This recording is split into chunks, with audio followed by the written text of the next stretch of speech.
before we start new topics? Any question regarding the previous topics that we have covered so far?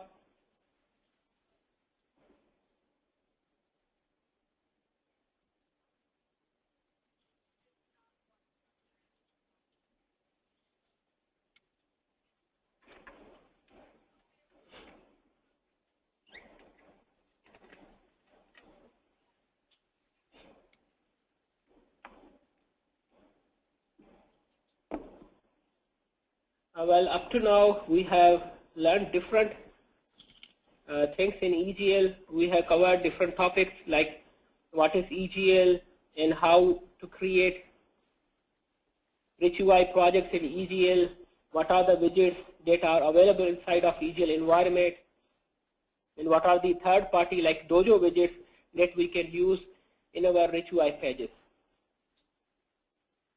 And then we have seen how we can modify the structure and layout of our rich pages and how we can apply custom CSS properties. Yesterday we have seen a lot of rich UI and Dojo widgets that are available within the RBD environment, and those we can use on our rich UI pages. Today we are going to learn about services, how to create web services and how we can consume web services inside of EGL language. Okay, let's start. These are the topics that we are going to cover in today's class, and then later on we will be doing a demo on these topics. We would be learning about what are the services and what are the SOA. A general overview of the services, what are the web services and why we need service-oriented architecture. Then we will be going in the detail of service-oriented design, different concepts, how to design web services and what are the different concepts involved here and what are the terms that we encounter while we are doing SOA programming. Then we will be going in the detail of this like network interfaces and visual files, what are the network interfaces through which we make connection within the different SOA services, and what are the visual files and how EGL helps to consume visual files and how EGL make it easier to create RESTful SOA and based web services.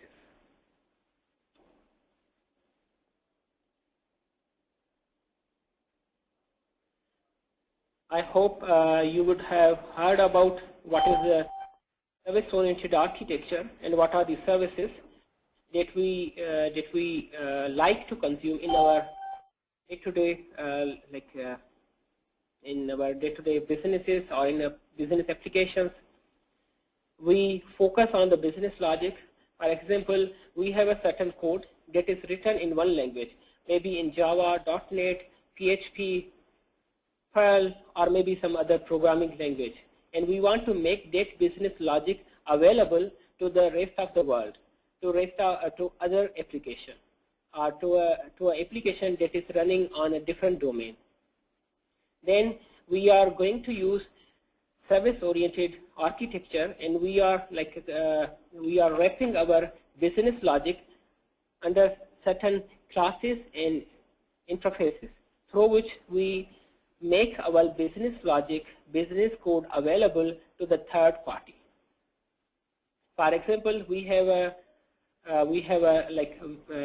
weather services or stock market update services, and somebody on another side, on a different country, from a different country, she tries to access our web service through which she can get updates about the stock market. Same way, we can make business logic wrapped inside of certain classes through which we make our business logic available to rest of the people who can easily consume this logic based on the service-oriented architecture, terminologies, and languages. Being within the EGL, we are able to create a services that we can run on Java-based application servers like Tomcat, WebSDL, or any other.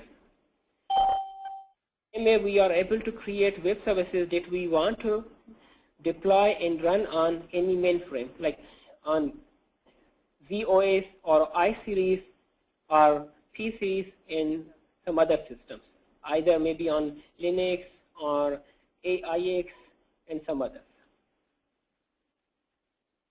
Now, there are some different protocols that web services normally use.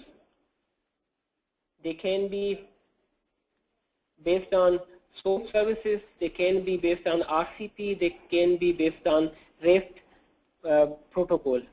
We will be going in detail of these, not in much detail, but like slight overview. What are these protocols and through which we can create and consume web services. Here we have an example. For example, let's say there are different web services.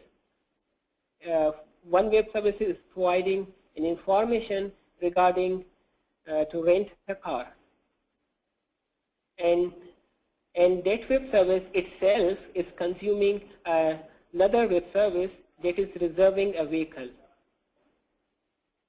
And like here, for example, we are going to create an application, and our application is calling a third-party rent-a-car service provider web service. And we are using their web service in our application, and we are giving some parameters or inputs through which we want to have a reservation for a vehicle, where we would be confirming the location, customer information, and in this way we can harness or we can get benefits of the business logic that is running on another end. So there can be different examples. For example, we are going to create a web page or rich UI page that is web looking, a web 2.0 looking interface.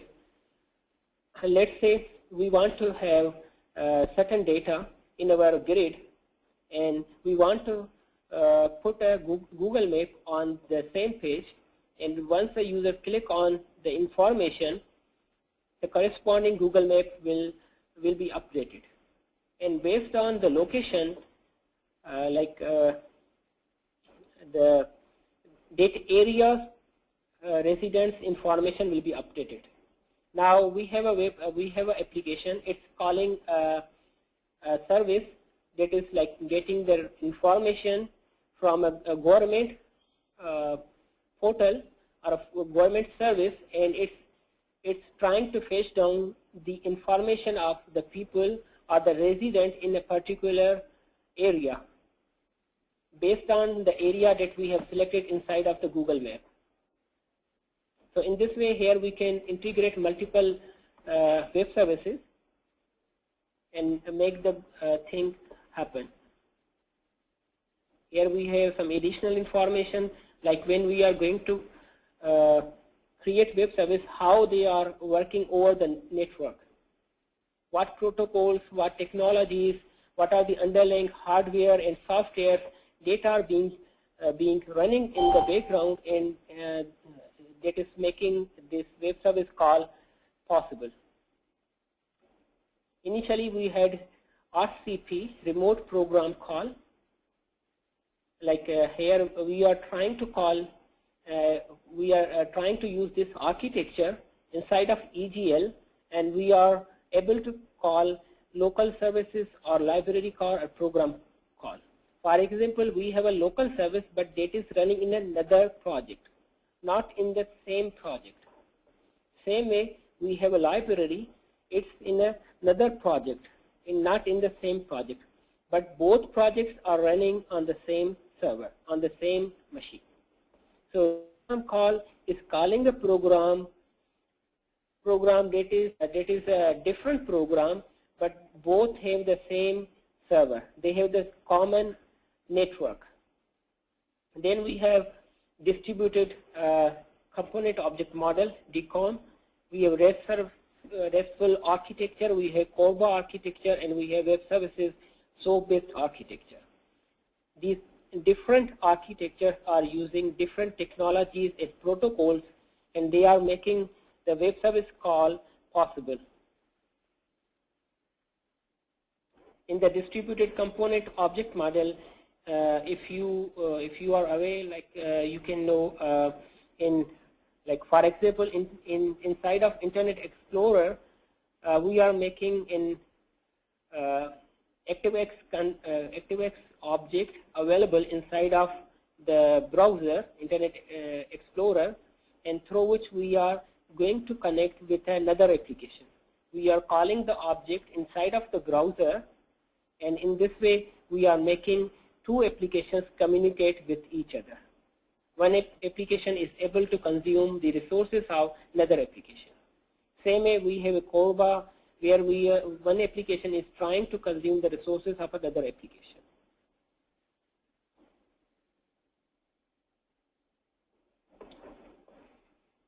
In the web services, we normally encounter WSDL files that are in the background. They are using the SOAP protocol.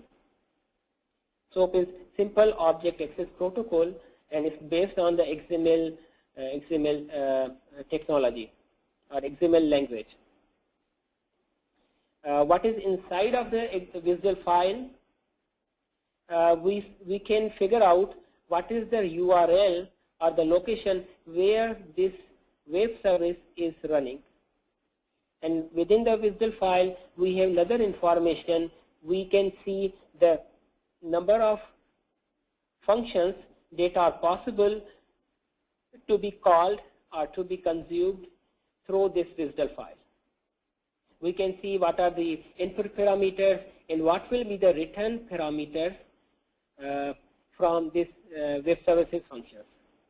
So in this way, WSDL file provides number of information which make our application able to call a specific service or program running on another location, on another port or a URL, and calling the corresponding function, providing the input parameters, and getting the desired values.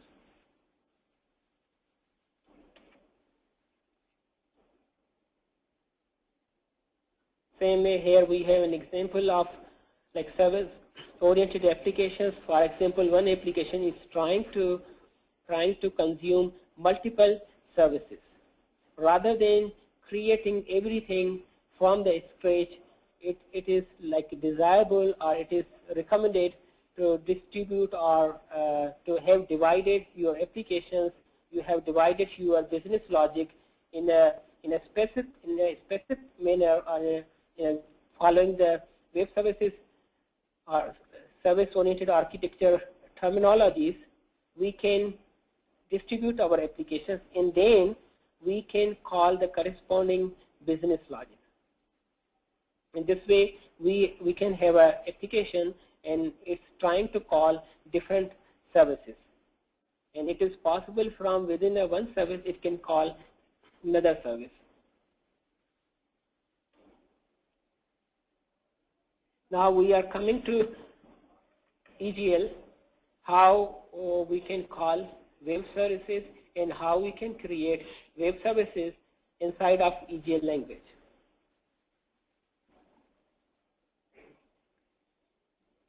We see two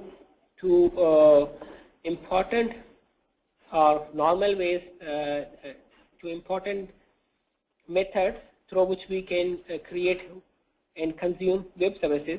For example, we can call RESTful services, where it's making a call through HTTP service interface. For example, let's say you have a URL of a page, and it's taking different parameters on the URL. Now you can call this URL is a RESTful services, and through the parameters on this URL you can have different results. And once this RESTful services returns back you the result, you can parse the result and you can get the desired values or desired output. Now this is possible that once you are calling RESTful services, you can either tell the server, okay, I want to get RESTful services result in the XML or JSON format or in the plain text format. Same way, we have another type available in EGL through which we can call SOAP services, or we can create SOAP services. It's using SOAP protocol that is based on the XML messages, and it's transferring some sort of like XML messages. For example, it has the overall organization in XML format. It has different headers and parameters. It has URL information and function information parameters encoded using the XML syntax. And same way, it will be returning the result in XML format. Now we have an example given here, a high-level graphical example. For example, we have a rich UI application. It's calling a service, and the service is being called with the help of application server. The logic that is running on our application server, and server is making this call possible. So once this call is being made, the another part or the third party where this service call is being called, it will be executed, and the result will be sent back to the server and server to rich UI application.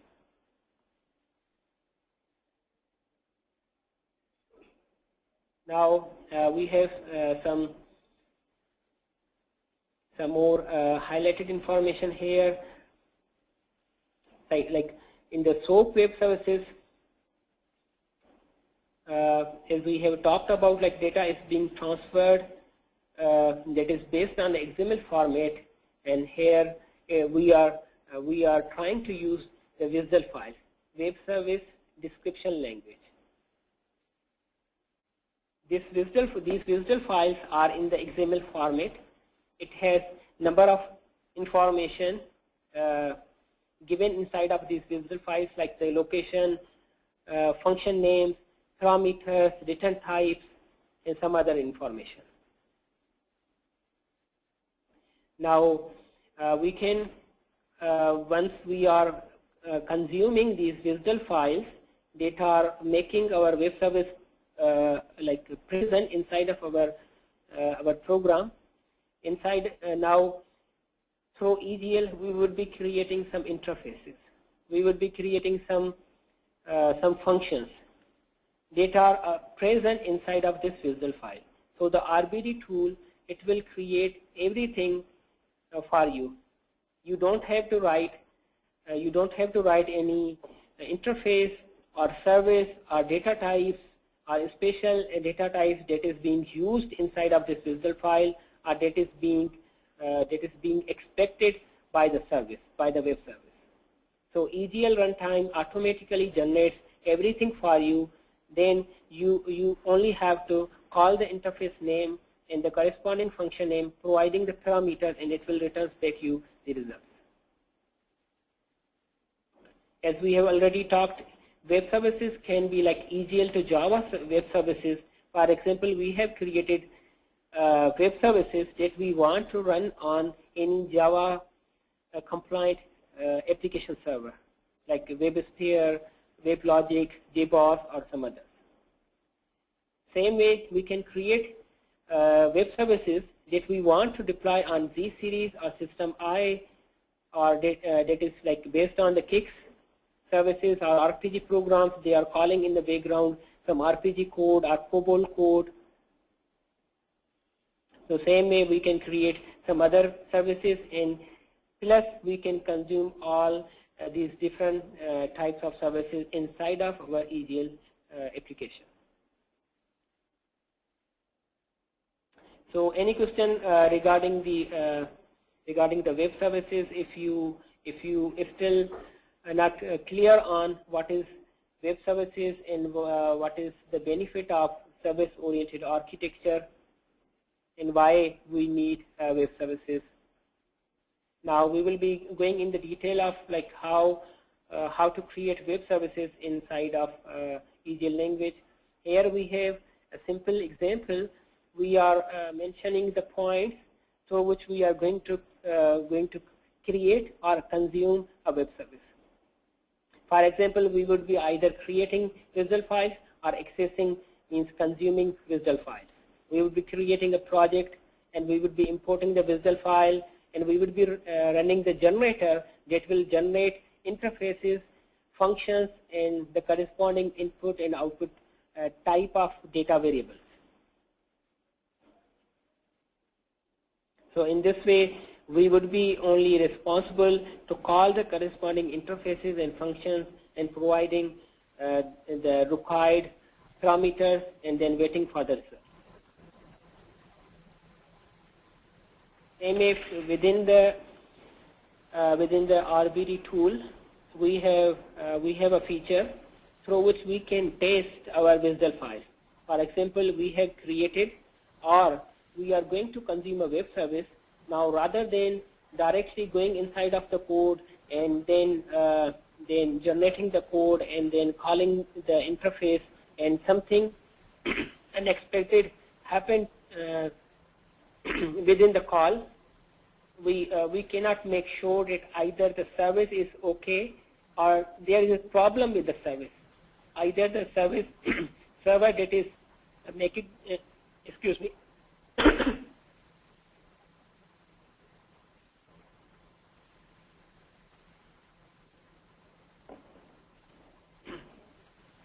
so I was talking about like there is a functionality through which we can make sure that either this WSDL file is okay, it is working fine. So we have Web Services Explorer option available inside of RBD.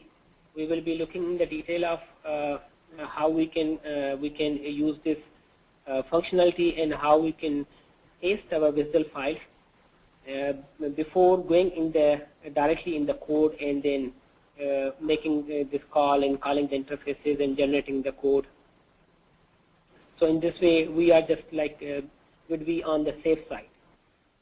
We would be saving our time rather than battling with the code. We would be thinking, oh, there is problem with our code, but in reality, there is problem with the WSDL file. There is problem with the server that is not running the web service. Okay. Okay. Here we have an example, and here if you see we have a function search function customer, and within this search customer, if you see this is this search customer is an event handler. If you see there is a parameter given, is variable name, and event is a type, event type. And in is denoting that this event is going to be happen inside of this. It's supplying this event parameter within this search customer. So this is event handler, and it should be bind with any widget. Okay. Now let's see what is inside of this event handler. This function, we have a label, and where we are setting some text like loading customers, and now on the second line here we are registering and we are binding our interface. Interface is the interface that is mentioned or that is given inside of the WSDL file, through which we are calling the corresponding function. And then once we have bind this interface, then we would be going to call the corresponding function or the function that is present inside of this interface. Here we are calling customer service.get customer search, and we are providing two parameters like search text, that is a text, and the customer's parameter. And then we have a reserve word like returning to, and then search customers return a function name. Then we have another onException reserve word, and then search customer except function name. If you see, both these functions are given here. The concept here is this: once this service has been called successfully, which function should we call? So returning to is the function that will be called on the successful operation of this service, on the success call of this service. And onException function, this one will be called if there is unexpected or any exception or something wrong happened during the call. And if you see in this search customers return, here we are having two parameters like customers array and rect integer parameter. These are the two parameters, are the two values that are coming from this web service.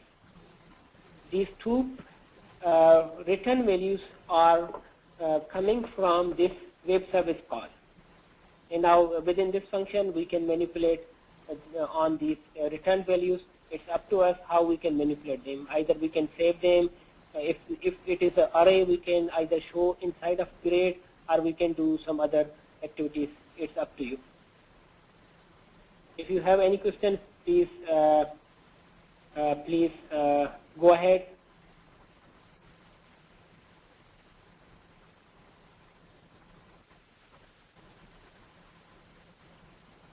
I think some people have some noise, that's why I'm going to mute everyone. I hope it would be fine to everyone now. Okay.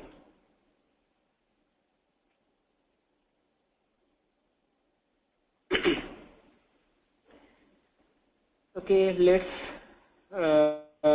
let's go. Okay, here we have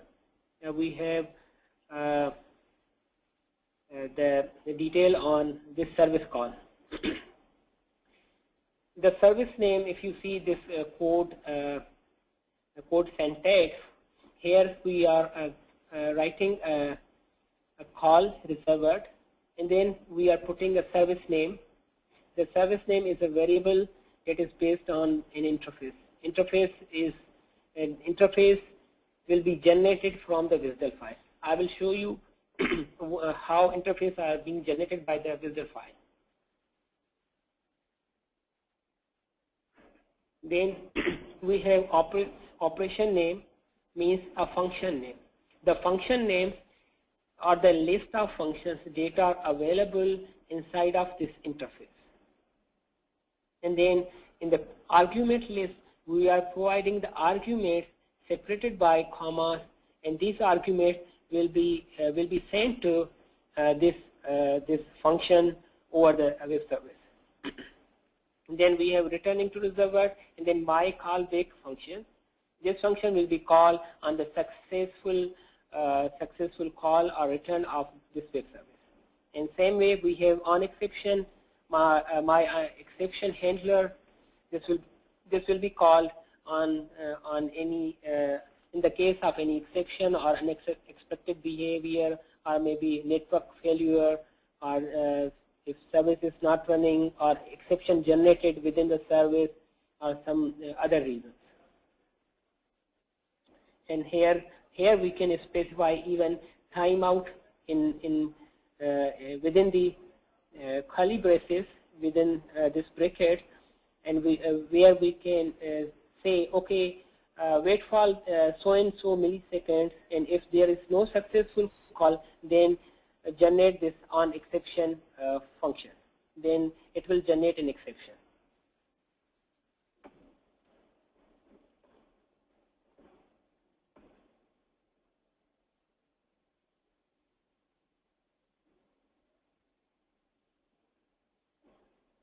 Okay, I have a question like, can you please explain the callback function?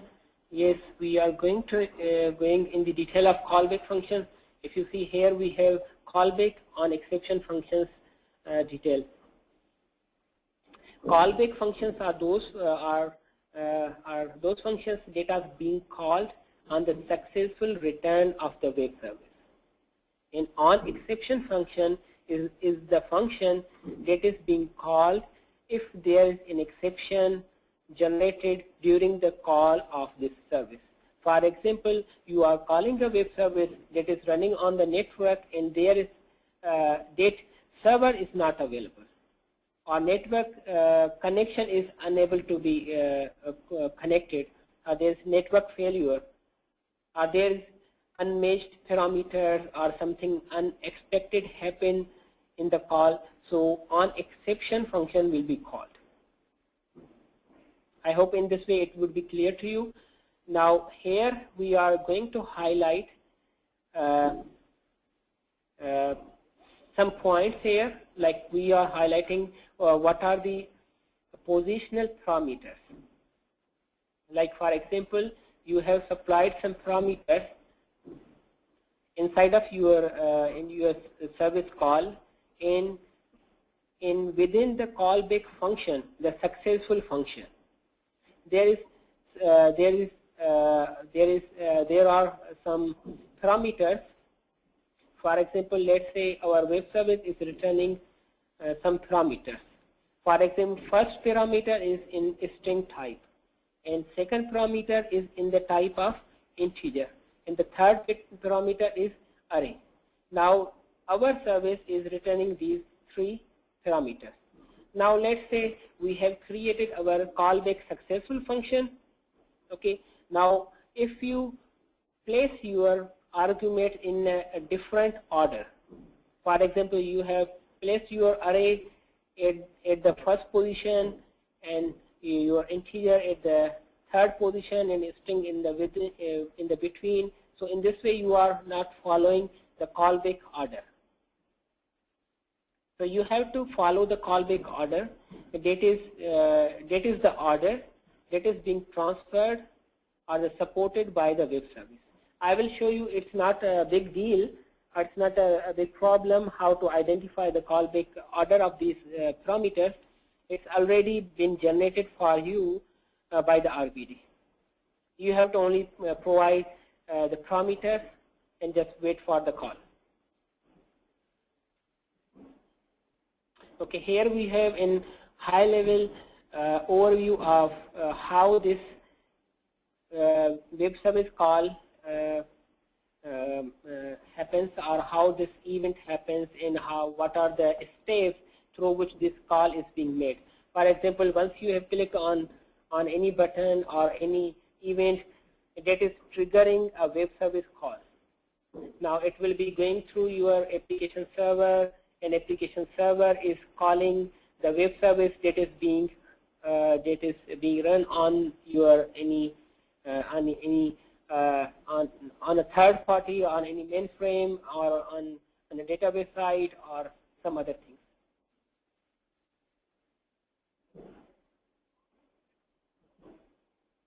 Now here, accessing data with EGL services, data can be retrieved in different ways. Now inside of rich UI handler, we can call web services. This is same like we can call any third-party web services. We can call any web service that is running on mainframe, IC, system Z or P or AIX or Linux, Unix, or any service, even a service that we have made in EGL or that we have made in another language. So we can call any type of web service inside of our rich UI handler. Here we are going to see an example, a high-level example. Here we are trying to call city and country. We are providing two parameters like city and country, and we are trying to call a global weather web service. Once we have provided 2 parameters, then we are calling a web service, and it is going to return us the weather of date location or date city. And then we are using a Google map on the page and locating date city on the map and showing the weather of that area. Same way here we have another web service example. Here we have a web service that is running on mainframe on the Kix transaction server. From the RBD, from the rich UI, we are calling date web service. We are providing 3 input parameters, and we are clicking on the calculate again a button that is triggering this event. And then once this button has been pressed, means the event has been triggered, it will call the web service providing these 3 parameters, and then web service that is running on the Kix mainframe been executed and returning the result. And then we are showing this return is a payment amount. Same way we can have web service that is calling some like information or records from a database, and then we can show those results within a grid, rich UI grid or Dojo grid.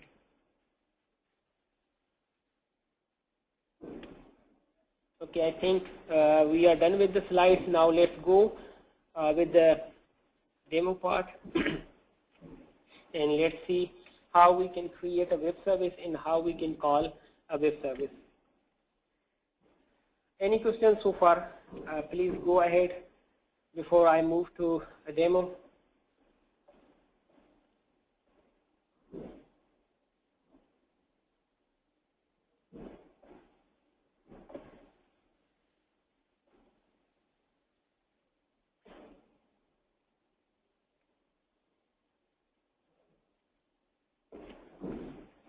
Okay, let's create a project like day 4 demos.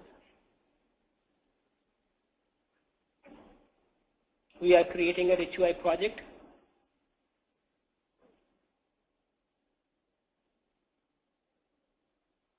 Now, if you remember, here we have an option available through which we can use another project or another resources, or for example, let's say we have a library or a couple of functions that are present in a different project, and here we want to use those functions inside of this new project. So here we can create, we can give the reference of that project. So in this way we can consume those resources. We can call those functions. We can use those libraries or whatever it is within this new project. Now here I am checking EGL Services project. Click Finish.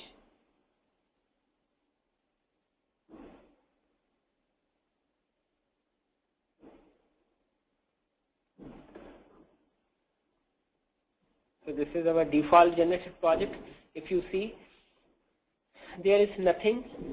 It's completely blank because still we have not created anything yet. Now let me first show you what are the code or what are the examples within this EGL Services project. Inside of EGL Services project, we have 2 packages, and we have one package named as Services, and here we have a class we have a service, local service.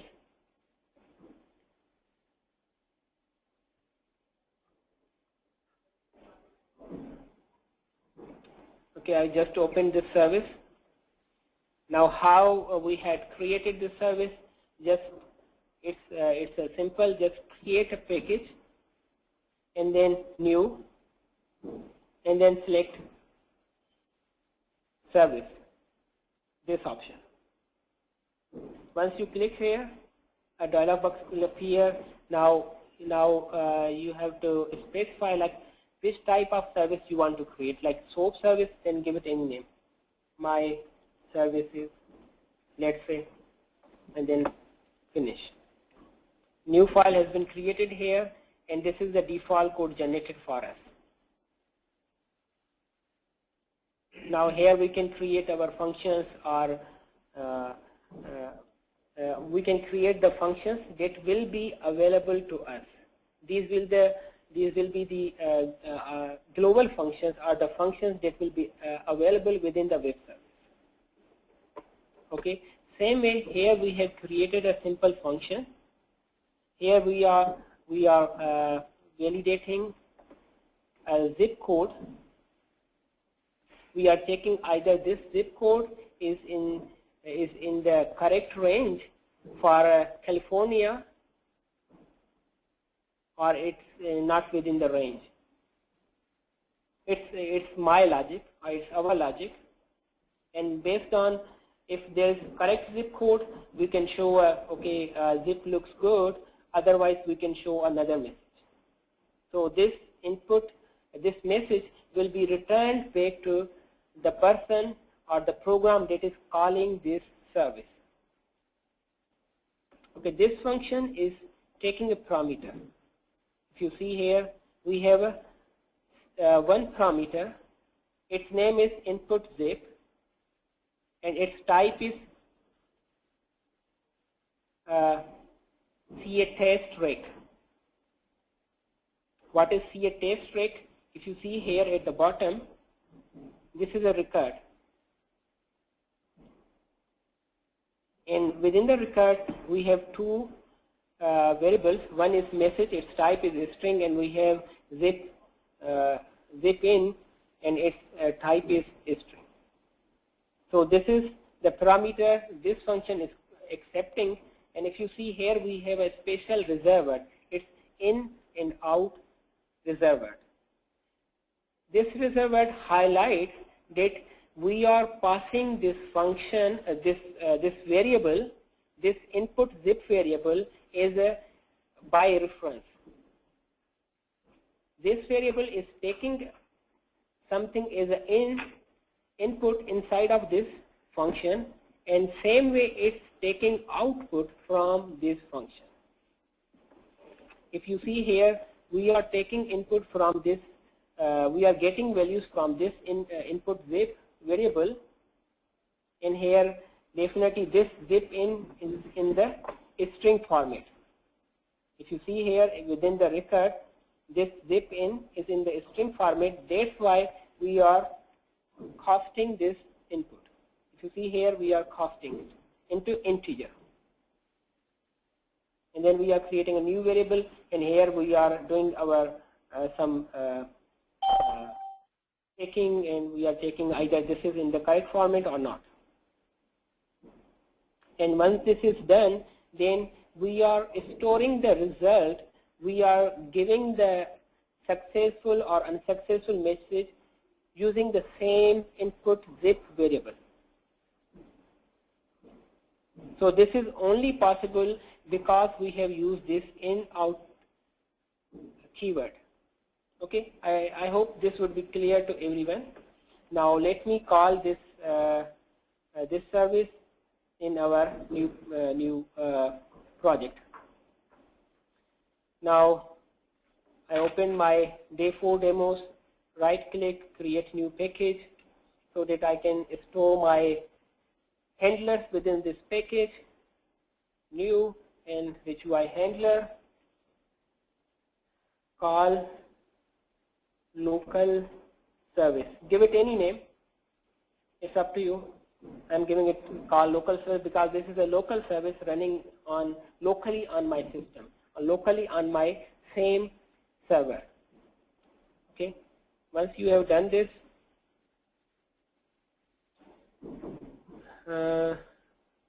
HUI page will appear. I think it's loading here.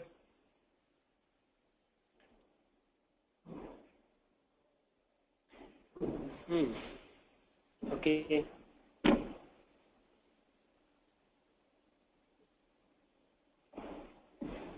Okay, once this is done, let me save this file, the zip file. Now, okay, we are back on the rich UI page. Now let's have a button which will trigger this web service call.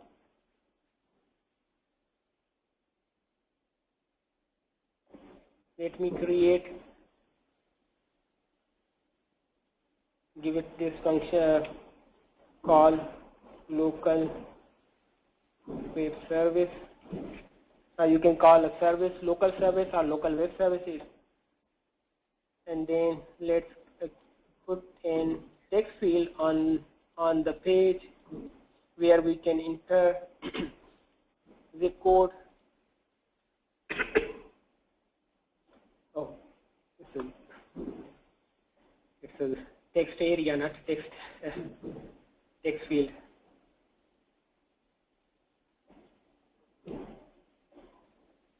Okay, now let's go back and let me check text label so that I can show the output or the output of this service within this text label. Okay. Now let's have an event.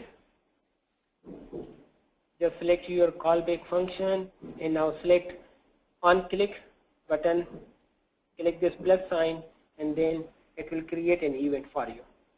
Now here we have to call this web service. First of all, try to use a try catch block. For example, let's say there is an there may be an exception can appear, can come, so we should put our code within the try catch block, try onException block. Any exception, this is the type of any exception.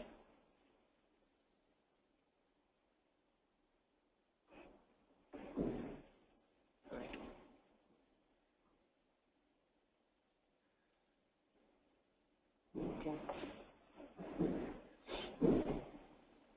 Now let me call my service. Now this is the service interface name. This is the service name. So I will be copy this. I am copying this service name, my service. Place this name, and then here within the curly braces we will be specifying a property that is it is a dedicated service. This dedicated service is calling the local service that is running on the same server or on the same machine. Now here we have an error message. Let's see what it is. It's type zip service cannot be resolved. Why this is coming? Because we have not imported the definition of this zip service inside of this rich UI handler. Now as usual, just press Ctrl+Shift+O from your keyboard. If you see here at the top, the information of this zip service has been imported. Now how it recognizes this zip service definition or package and class, because we are referencing this package inside of this new project. Let me highlight this once again. Select your project, right click on it, and then select this EGL build path option, and here you can see the list of packages that are being referenced inside of this project. Here we are referencing this package, that's why it's been imported here. Now I am writing call my service and then press dot. This is the function name that is declared inside of this zip service. zip interface, this service interface. This is now go back here. Now it's asked for input parameter. Now it's taking this input parameter type. So I'm just copying this parameter type, and here I'm going to create a variable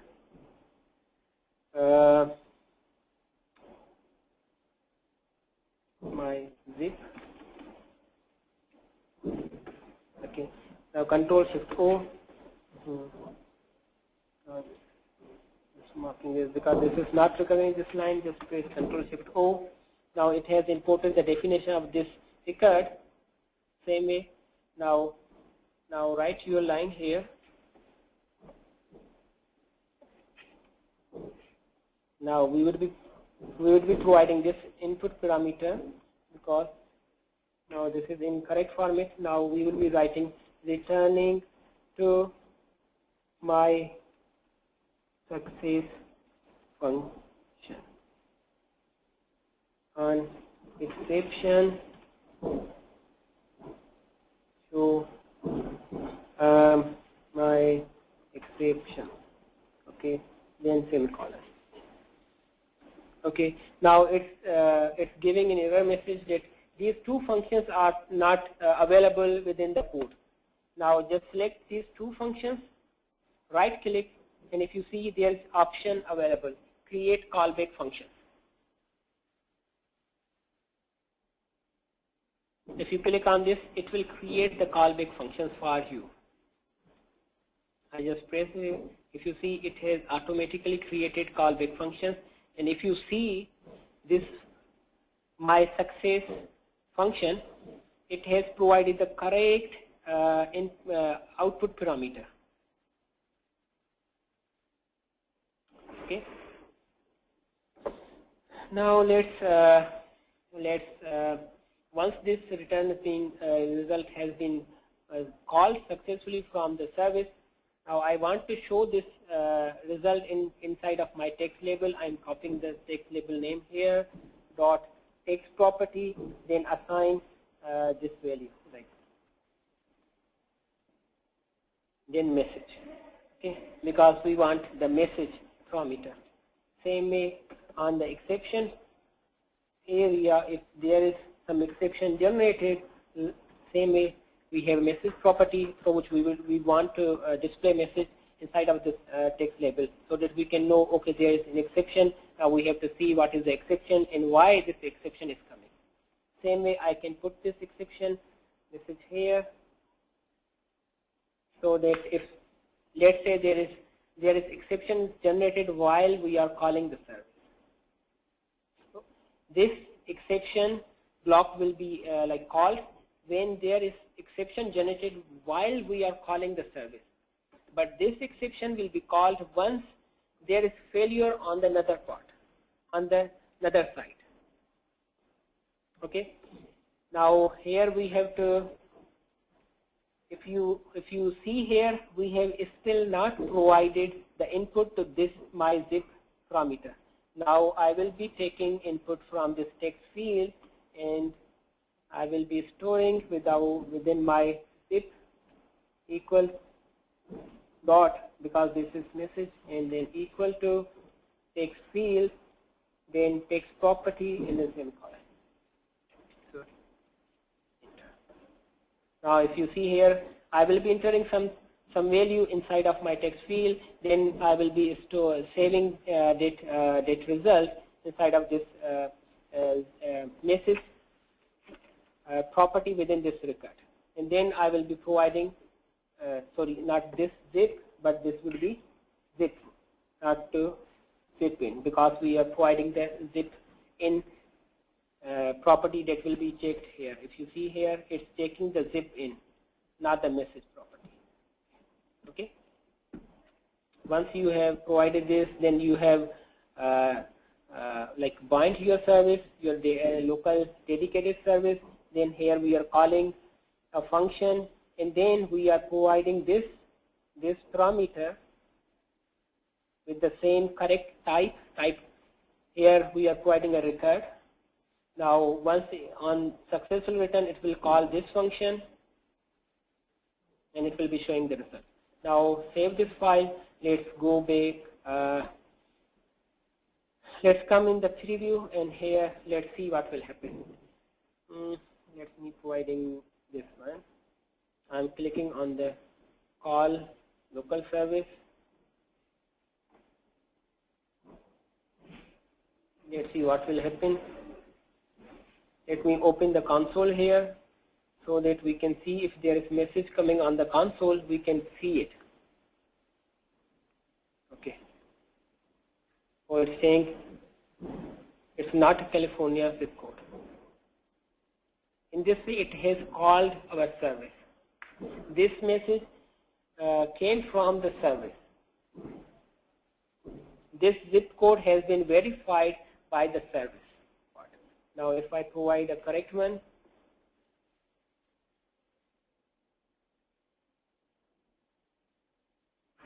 okay, this looks good. So in this way we can call our services. Now let me quickly call another service before we end this session for the first part. And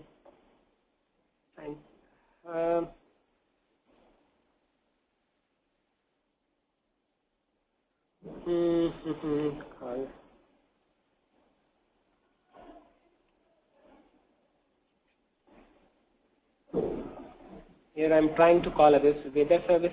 First, calling a weather service, let me import the weather service here. Okay, if you see, I have two web services here available. I'm copying both visual files inside of my code. Now inside of your EGL source folder, create a new folder, a new package. Package represents a folder, just holding your different files. Okay. Now it's up to you. Give it any name. Now I'm giving only a simple like visual name, just in order to know that okay, this is the visual folder, and inside of this folder I have only visual files, nothing else. That's why I'm giving this name. Now within the visual, just paste your visual files. If you see here, I have two visual files. The first one is a Kix web service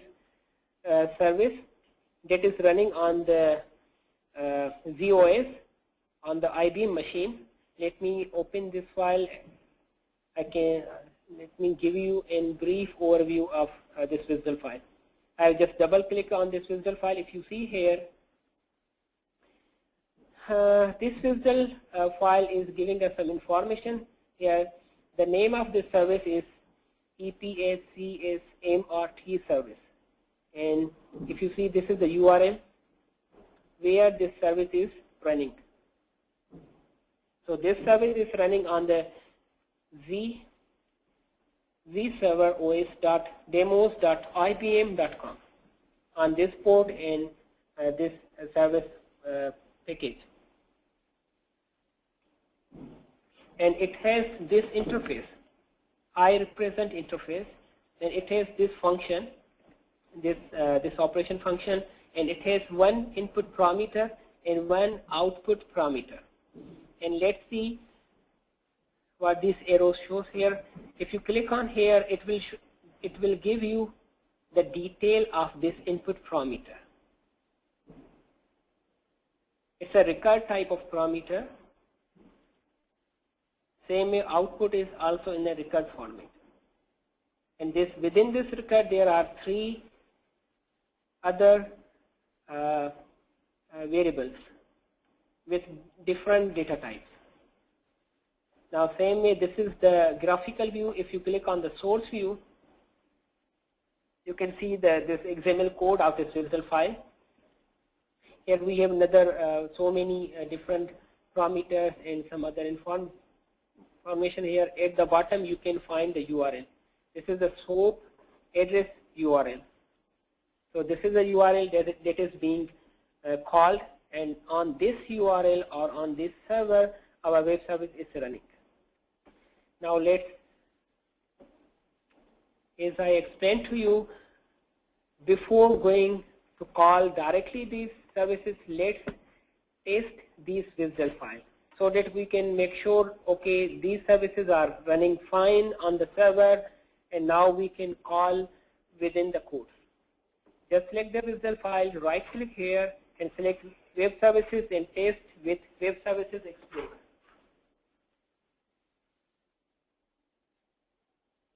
Okay. Now it's opening this WSDL file inside of my browser window, and here if you see here, we have detail of this WSDL file. We have this operations, this function name. If you click on this one, because this web service has only single function name, that's why it's only showing a single function name. I click on the function name. Now it's giving me the list of input parameter that I have to input that will be transferred to the web service. Now I will be entering some values, number of years, 25 months, for example, 3 months, interest rate 1.3. I think this is optional parameter. Okay. Now if you see, it's trying to call the service. If there is successful return. Now if you see, there is connection refused. So there is problem on the another end. This service is not running. So yesterday I also checked this service. There is some problem or maintenance being done on the IBM side. That's why they are not running this service. Otherwise, it will return you the result. So this is way through which you can test your WSDL files before you battle with your code. You may be assuming, okay, I have written some wrong code. Why this web service is not being called? So in this way, you can make sure that, okay, WSDL is correct, it's working, and it's fine. Now I can easily use inside of code. Same way, let's check. Let's first check this another web service that we have, Get Weather. Right click here, Get Web Services, test with Web Services Explorer. If you see here, we have a list of functions. So here we have 4 functions that we can call. From this single WSDL file. Let me call this one SOAP one. Now here, if you see here, we have get cities by country or get weather. We have 2 functions, 2 different functions. Now let me click here like get weather. Give any city name like Chicago, and country United States.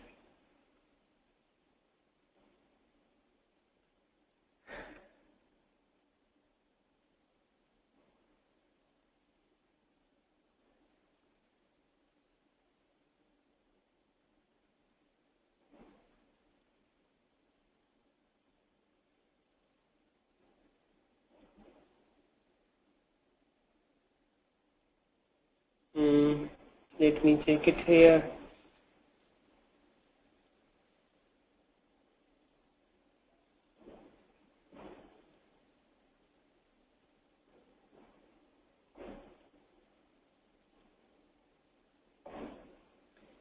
I think I have to select another one because this WSDL file is based on the older version of SOAP protocol. So that's why I've selected, rather than this. Previously, it was showing these 4 different functions. I selected this SOAP one. Now I'm selecting this HTTP post. Same in get weather.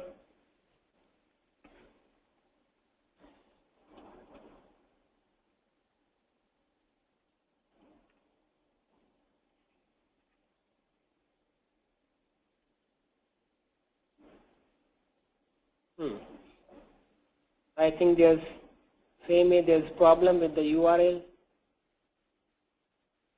Server returned this. Maybe this one is not running. Let me check it here.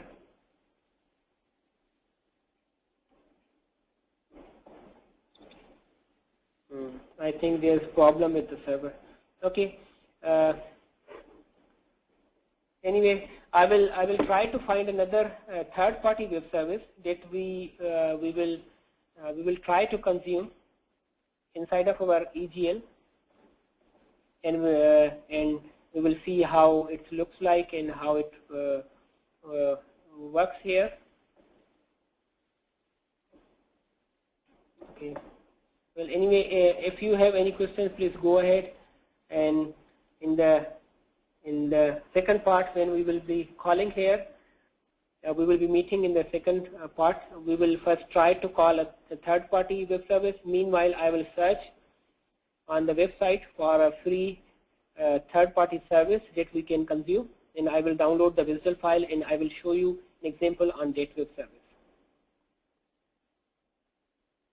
And plus, we will be covering the database part, and we will be also creating web services through which we can call databases. So in this way, we will try to call two different web services. One calling a database, and another is third-party web service. If you have any questions, please go ahead before I close this session.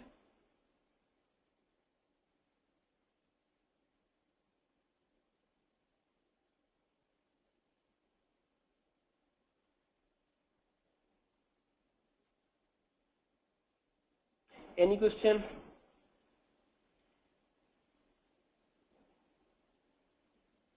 I have a question like, what is the difference between an exception block and exception function? On exception block, if you are referring to the try on exception block, that is about the try on exception block. That is similar to, like in Java we have try catch block. That is about the try on exception block. And if you are referring to the web service on exception block, calling on exception block, let me show you here. Then this is another one. If you see here on my screen, here we are having a successful function. It's the name of both functions, the successful function and exception function. You can give it any name. It's up to you. There is no restriction.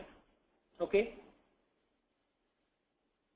The successful function will be called when there is successful reply from the web service, and on exception function will be executed when there is failure or unexpected error happened while during calling the service. Same way, if you see here is code example given here. Here we are calling, and here we have given the successful function this name, search customer return. This is our made name. It's up to you whatever name you can give it. Same way we have given this name, search customer for the exception function or callback exception function. Any other questions?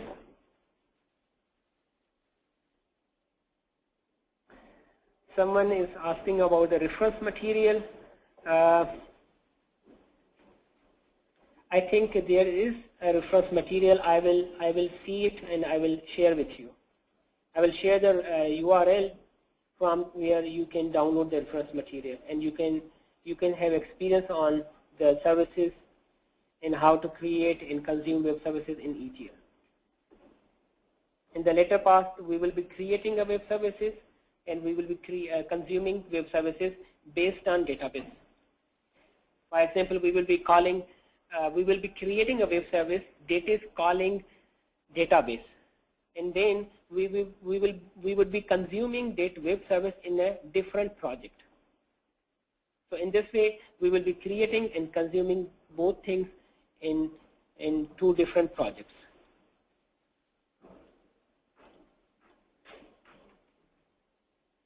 Any other question? Please go ahead.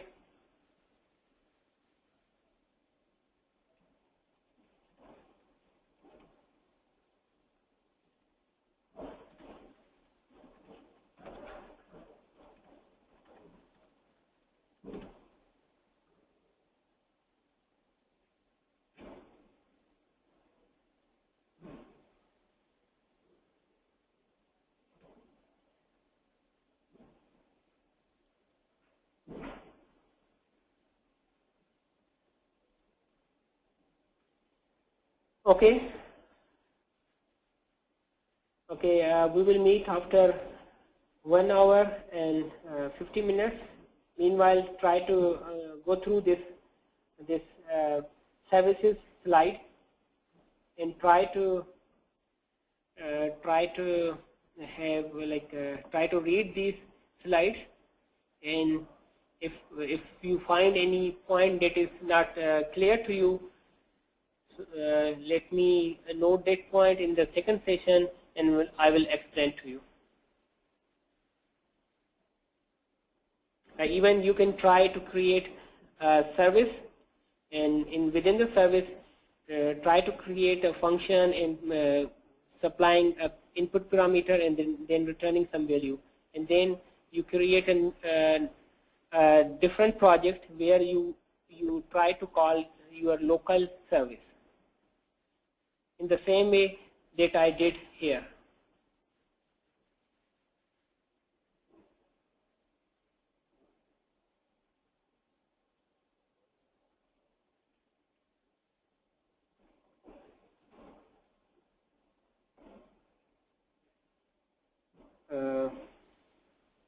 Any other question? I'm just seeing here. If there is some question, I'm just replying here.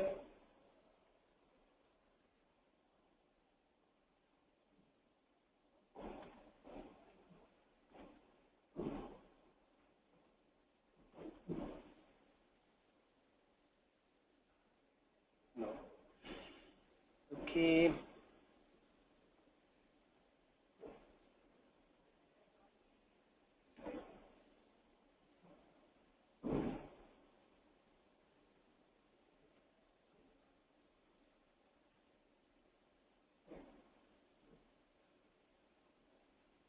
Okay, thank you very much for your time. Okay, thanks, bye, take care.